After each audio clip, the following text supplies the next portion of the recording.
I wasn't originally going to play the God of War Valhalla DLC when it was first announced at the Game Awards. I mean, I probably wouldn't have played it at all if I wasn't streaming God of War recently.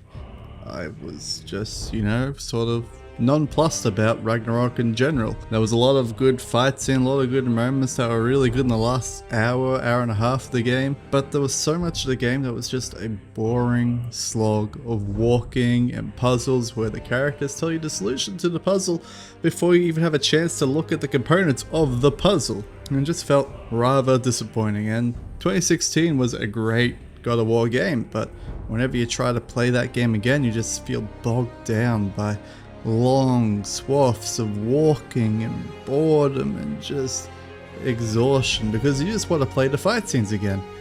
Comes along Valhalla DLC. Hot damn! This was fantastic. It is a roguelike that should have been a separate game completely. It is fantastic. I love it because it is removing all of the boring crap out of God of War 2016 and God of War Ragnarok. There's no giant walking sequences, there's no boring puzzles, there is searching for the stupid treasure chest, like opening things so you can actually get the extra health upgrades and stuff like that, and going, where is this one? Well, where's this one? There's only one of those that I found during my playthrough of the Valhalla DLC, and you can skip it. You don't have to do it. It's great. I love it. And what really attracted me to it wasn't just, fighting the same enemies over and over again, these small little, really fast repeating hallways and corridors and little battle rooms.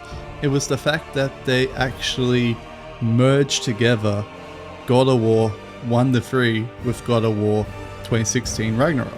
Like, before in 2016 and Ragnarok, there was lots of references to God of War 1 to 3, but it didn't feel like you were the same character a lot of times outside of the outward appearance of Kratos himself.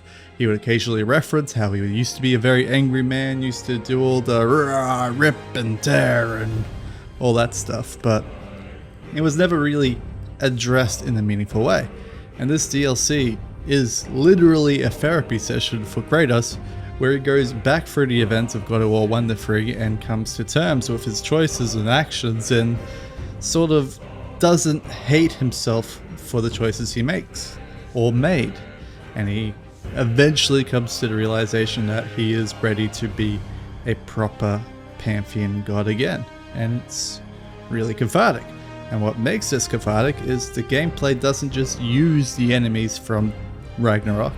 It uses some new enemies that are heavily designed and inspired from the enemies in God of War 1 to 3. It has all of the old classic annoying enemies from God of War 1 to 3, which I've been playing recently on stream, and it just really meshes together. I was not expecting them to do this, to have any of this in this simple free DLC.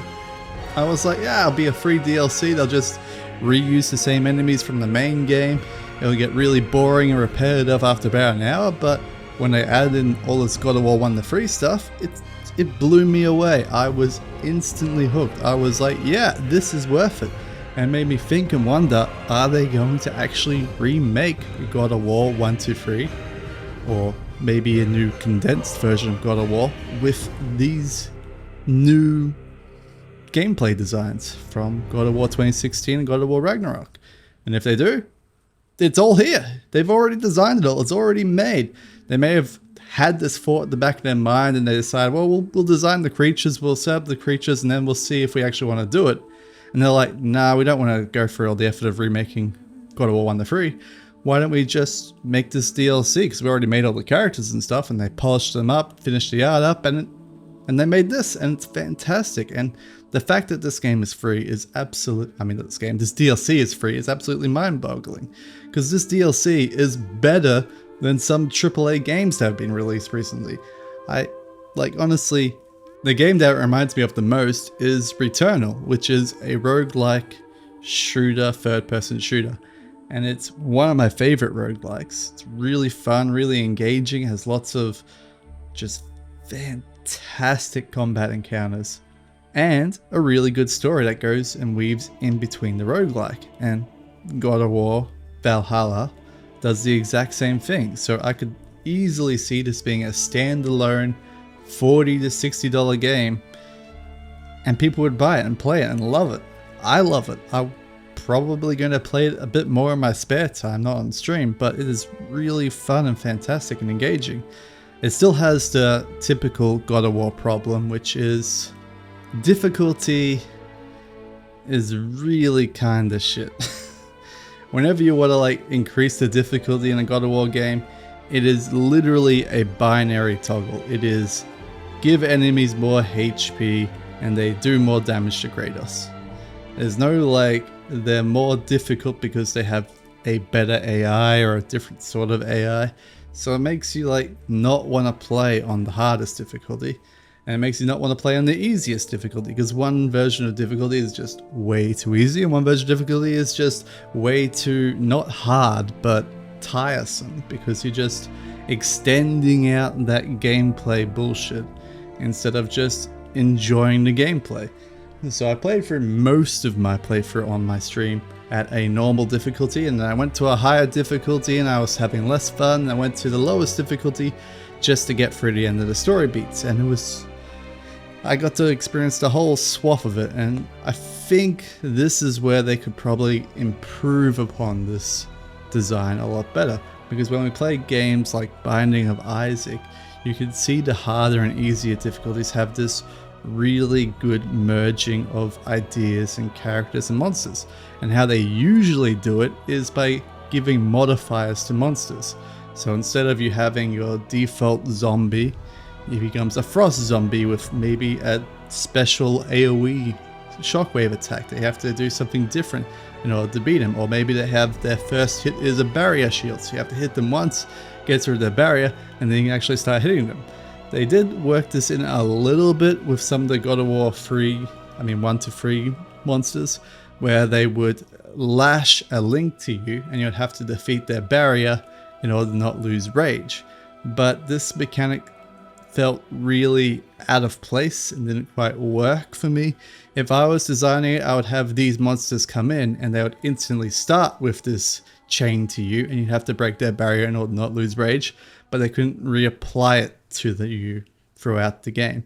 And it would be a modifier you would select at the start of your run that all the enemies throughout the game could summon with this sort of barrier shield that you have to defeat straight away. Now this barrier shield was in the Ragnarok game itself, where you would have to use a particular weapon in order to break this barrier shield before you can actually start doing real damage to it. It was introduced with the frost zombies around the 2/3 mark, where they'd have this frost shield and you have to burn them apart with your Blades of Chaos. It worked decently well, but it could have been expanded and improved on a lot better in this DLC. One of my favorite parts was, of course, the story of the DLC, where we go through God of War 1 to 3 and we go through all of Kratos' choices and mistakes, and he sort of comes to terms with it. And the main character that is used to drive this story is Helios, whose head gets chopped off about the midway point in God of War 3, actually about 1/3 point in God of War 3, and he chops his head off and he becomes a flashlight. And so instead of just being a dead flashlight like he is in God of War 3, he actually has personality, and he riffs upon the player and the character and the fans in the audience, such as he literally points out that I'm not going to constantly give you solutions to these puzzles, because that was one of the biggest complaints about Ragnarok, is you would come into a puzzle room and then bam, they'll complain about it and say, this is how you should fix this puzzle, this is how you do it, you know? Sorry, I guess. Bakery brother, thanks for sub, brother. You can probably use those islands to get a better angle on the torch, no?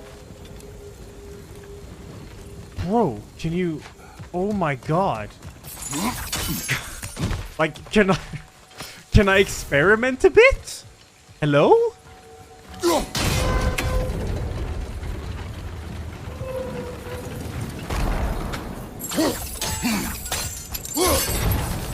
Use your blades to swing the torch.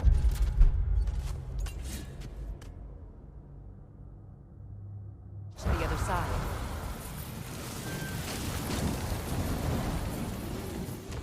Let's cross the bridge now.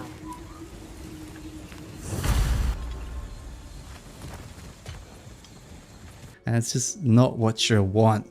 But Helios points it out, and he really says a lot of like very comedic lines that are what the audience have been saying about the new God of War games for a while. Like, Kratos, why the hell are you dwelling on this fact for so long? You're meant to be the God of War. What are you doing, my bro? Just fucking slash and tear, rip and tear, you know?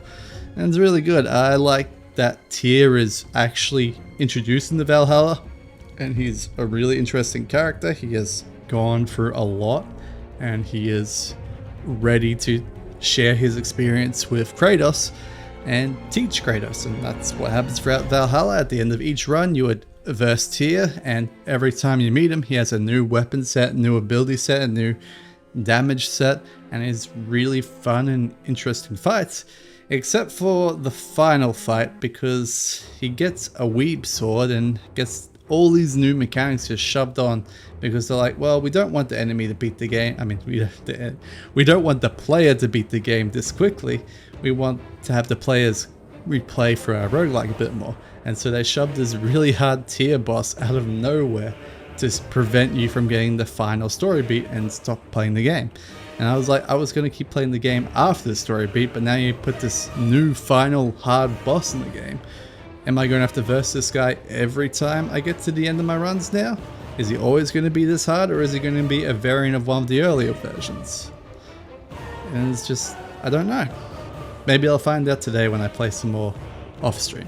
I like Valhalla. I think if you really enjoyed Ragnarok, you would really enjoy Valhalla. And I think if you just enjoyed the gameplay from 2016 and Ragnarok but didn't much care for the story, this Valhalla DLC is really for you.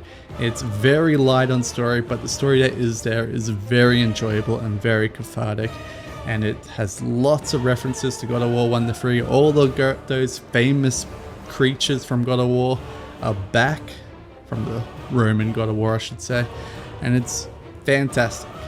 Anyway, if you want to see what's in the DLC a bit more, I do have a 6-hour stream where I played through all of the story of the game, of the DLC's game, and you can just thumb through it and watch it yourself and make your own decision. It's going to be linked somewhere. Anyway, see ya.